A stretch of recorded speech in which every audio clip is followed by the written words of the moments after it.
Hello everybody, I'm Colin, and this might be one of the coolest car shows you'll ever see. So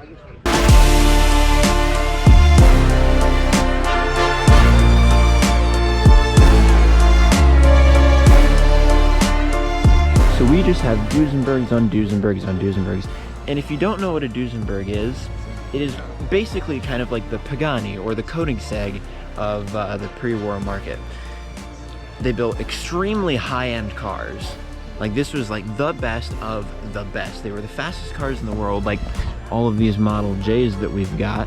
When it came out, it was the fastest car in the entire world with a humongous inline 8 engine, making like 265 horsepower on the naturally aspirated and 320 on the supercharged ones. The NA cars went about 120 mile an hour, and the supercharged cars went about 130, 140, somewhere in there. And that might not sound like a lot now. It's like, oh yeah, your Mustang goes 170 now. No, no, no, no. This was like Bugatti doing 300 miles an hour, but like back in the day, if that makes any sense. So that kind of sets the tone for how special these cars are. And they only made around 500 Model J's-ish, and they all built them in like 1928. And they were hoping to do 500 cars a year, but then the Great Depression hit, and it took them almost 10 years. It took them about 9 years to sell all of them, and unfortunately Duesenberg went under in 1937. But we have that SJ right there. We have this is actually Duesenberg Model Y.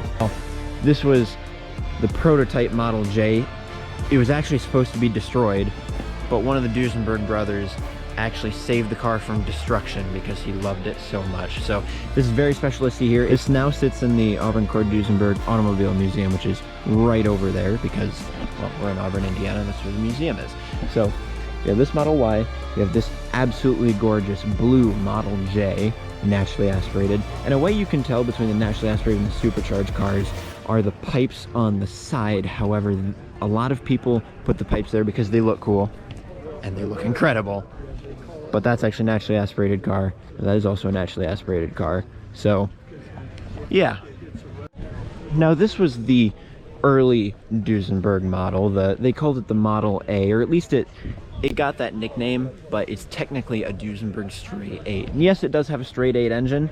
Nothing near as impressive as in the Model J's, but still very, very impressive for the time. It was still one of the fastest cars. And then, next to the Model A, we have another Model J in this gorgeous cream color. This one's been beautifully restored, at least as you can tell. The paint is perfect. You look inside, that is a gorgeous green interior. And this is probably the most impressive car of the bunch because, you know, when you got a Duesenberg, all you got really was the rolling chassis. You paid like $8,000 for that back in 1928 or 1930 or whenever you bought the chassis, but that doesn't sound like a lot of money today. Accounted for inflation, that's around about 100 grand for just a rolling chassis in the Great Depression. And then you took them to a coach builder to customize it with their own body. Now, this is a Wayman bodied car, which means that instead of metal, well, the fenders are metal, but instead of metal for the body, this is actually all like a vinyl kind of canvas material. I don't know if it's quite coming out on camera, but it's the same material that they used to make airplane wings back in the day. So they only made 6 of these, and this is the only one still surviving. Very cool and very impressive. And the interior is honestly just as impressive because usually, like the previous car, they had like the flat, like non-stitched leather seats. Look at those doors, look at the seats. Very, very impressive.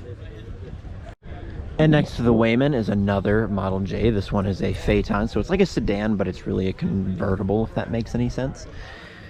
Gorgeous interior on this one. I love this red color. Absolutely beautiful. And there are not only Duesenbergs here, but there are Auburns and Cords as well, because, well, it's the Auburn Duesenberg Club meet. So we have a massive lineup of 810s and 812s, as well as supercharged ones, but right down here is probably the most impressive one of the bunch. This one is a supercharged 812 Cord, and this was very, very freshly restored. I really hope this comes out on camera enough to where you can tell how perfect this car is. But you look at the paint, there's no imperfections. You look at the interior is fresh, and it even smells brand new. And I always love the smell of fresh leather. And then going over from the 810s and 812s, we have the Cord L29s. We have only a few here this year because, well, they are quite rare. But these were really impressive because these were the first mass-produced front-wheel drive cars. There were some cars that were like prototype or very, very few ever made with front-wheel drive. But this is the first one. This is really what put front-wheel drive on the map. Won a lot of races over in Europe. At least the L29s did in general. And this one is just beautiful. Very nice restoration. Very clean engine bay. Interior looks great. It is just beautiful. And then there's another black one that looks just as good right over here.